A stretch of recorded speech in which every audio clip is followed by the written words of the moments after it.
lot about homelessness in our cities across the country. The fastest growing demographic of homelessness in San Francisco, but also New York and LA, are families, and they're working families. And the new face of homelessness, the New York Times said it, are actually single mothers with children under 6. And we can guess, largely women of color.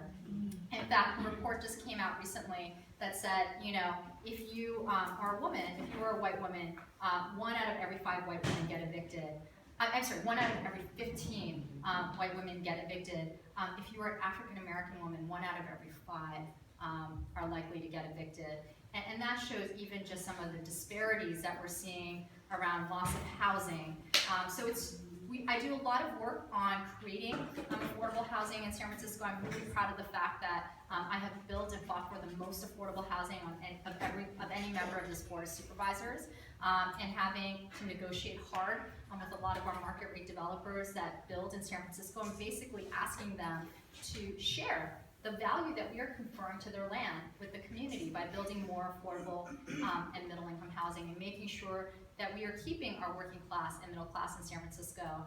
But the reason why I am supporting Bernie is that I really feel like he is speaking to the very issue that the constituents that I represent care about: the growing wealth gap, my retirement. Am I going to be able to not even just afford to buy a home, am I going to be able to afford to rent a home in the city that I live in, that I serve? And these are the issues that we want to see happen at the federal level. And coming back to homelessness, I'll just end with this.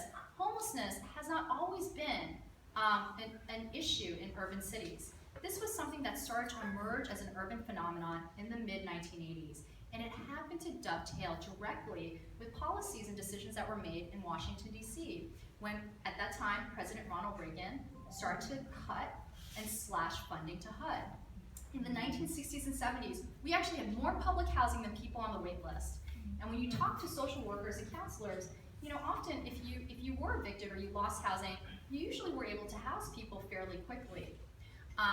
Then, starting with the Reagan administration, and actually going through the Clinton administration, you saw HUD funding get cut by 50% at the federal level.